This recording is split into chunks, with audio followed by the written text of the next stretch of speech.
Ivana Trump, Donald Trump's first wife and the mother of Eric, Don Jr., and Ivanka. Well, Ivana is haunting Donald Trump from her grave right now.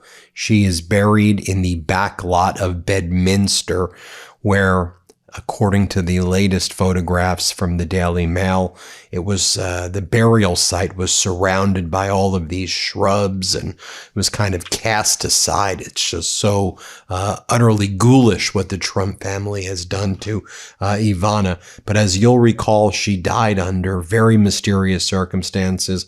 Back on July 14th, 2022, she was found unresponsive in her Upper East Side Manhattan apartment after allegedly falling down a steep set of spiral stairs. You see right here those spiral stairs, which it's alleged that she was walking down and then slipped and fell, and then paramedics allegedly responded to a call for cardiac arrest around 12:30 p.m.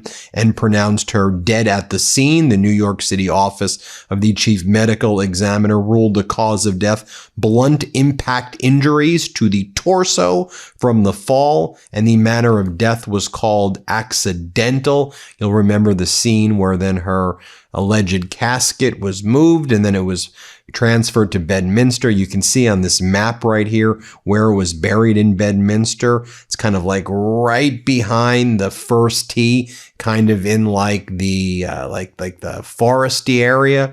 I mean, they just, again, like just kind of put it aside in like in that area.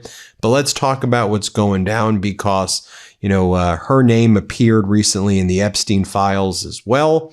We know that she was friends with Ghislaine Maxwell. She was described as being close friends with Ghislaine Maxwell. And also, as Donald Trump continues to go out of his way to help Vladimir Putin, there are indeed connections in the form of investigation that was actually taking place, counterintelligence investigations into potential connections of Ivana in Czechoslovakia, where her father was allegedly working in the intelligence services there.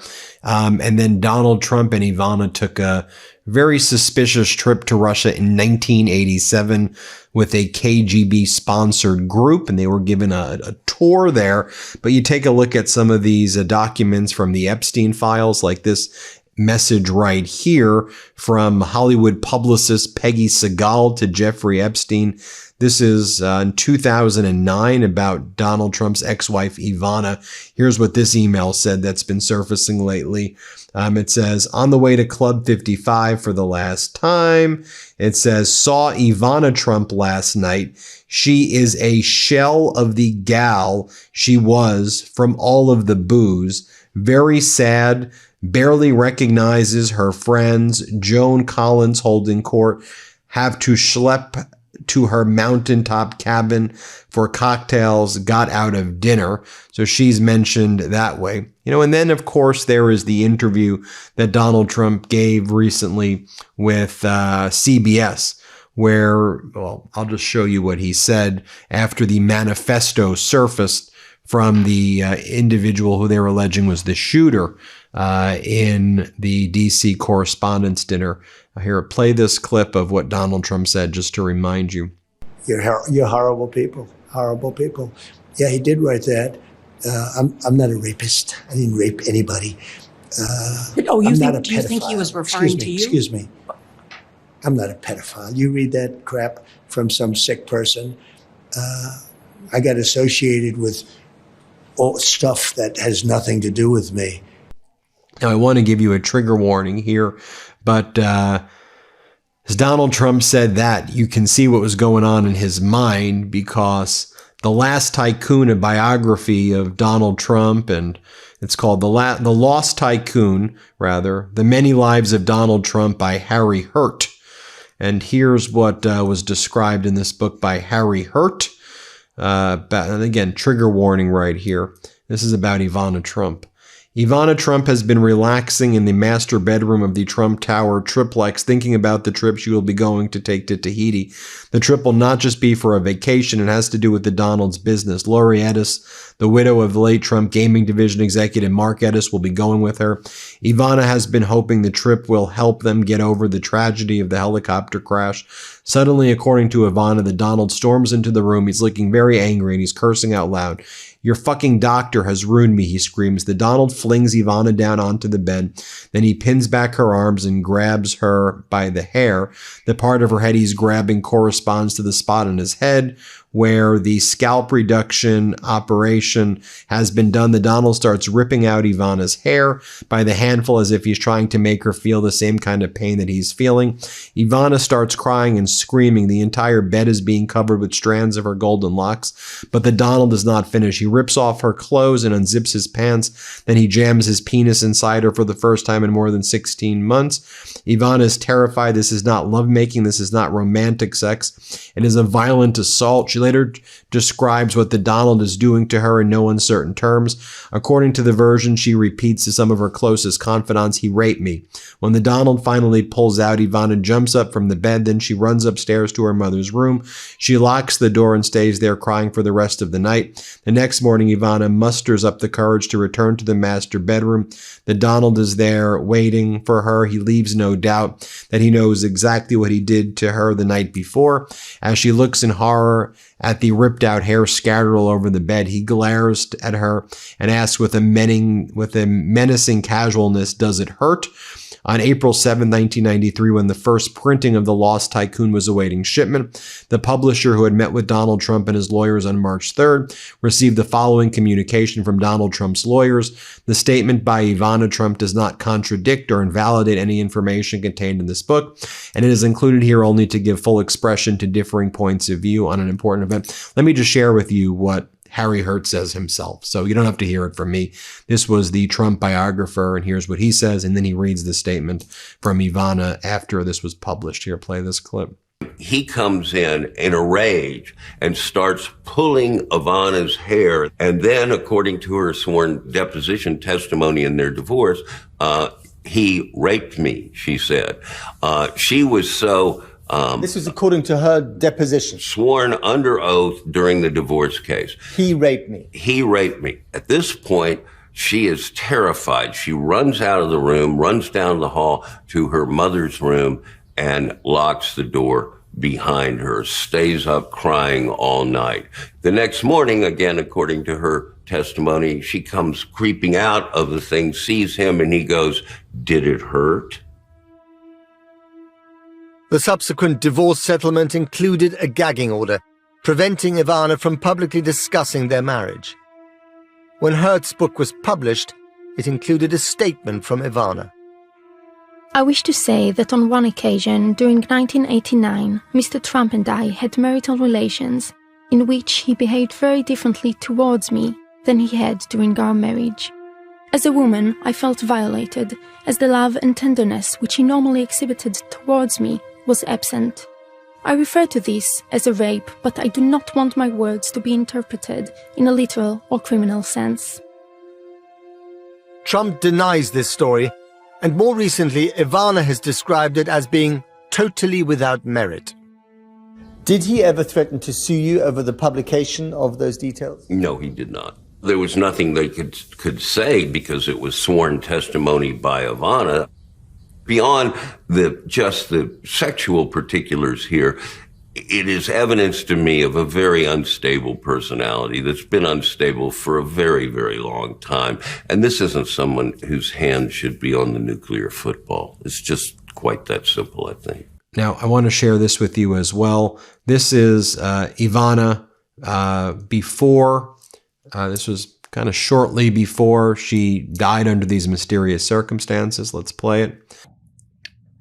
The old life? Life with Donald? I don't, no.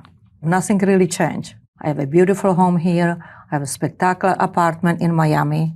I have a 300-year-old fisherman houses in harbor of the Saint-Tropez. What more can I have?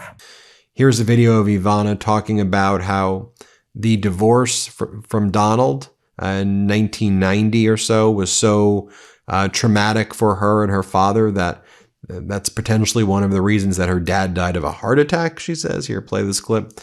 In the same year, Ivana lost the other most important man in her life when her father died suddenly of a heart attack. I was a little bit numb, and maybe that helped me also when my father passed away, because I just say, it just cannot get any worse. It just has to get better. You say in the book you thought the divorce perhaps contributed to your father's heart condition. I just know that my father was devastated, and my father was humiliated because I was his pride and joy in his life. I know that he took it very hard. It's just unfortunate it did happen at a time when I did need him most. How did you compensate for that, Ivana? You don't. As for her ex, Donald's new life now includes Marla, baby Tiffany, and reflections on why it is not a good idea to put your wife to work for you. When I interviewed him last year, Donald said he regretted having had Ivana run his Atlantic City casinos and the Plaza Hotel. I think that was the single greatest cause of what happened to my marriage with Ivana. If I look at it now, I think it was a terrible idea. Ivana would get angry at somebody over the telephone all of a sudden who was at the casino. And she'd start shouting. And I'd say, I don't want my wife shouting at somebody like that. Well, if you go into work and if you have 4,500 employees and the vice president, you cannot be a little pussycat. There was a great softness to Ivana, and she still has that softness. But during this period of time, she became an executive, not a wife. Suddenly the whole romance and whole evening goes because you're talking business and you're talking what has to be done and repaired and this, rather than being romantic with each other. And here was Donald Trump and Ivana on Oprah. You can see how Donald Trump treated her on Oprah. Here, play this clip. You all argue? Yes, but not greatly. I'll tell you truthfully, we don't have tremendous fights. We should have world record-setting fights, but we really don't. We get along very well, and there's not a lot of disagreement because ultimately Ivana does exactly as I tell her to do. See, wait a minute.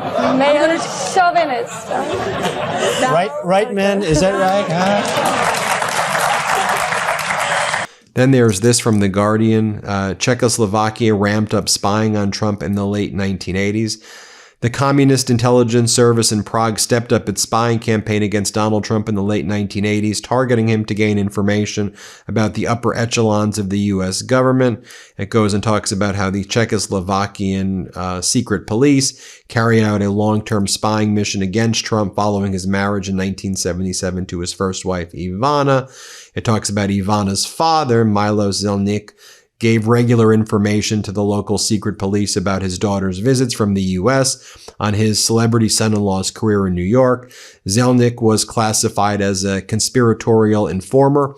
His relationship with the secret police lasted until the end of the communist regime, and it talks about how there was lots of Russian spying on Trump and Ivana through Ivana's dad, it was alleged. Here's a photo of Donald Trump and Ivana in their visit on a KGB-sponsored trip back in 1987.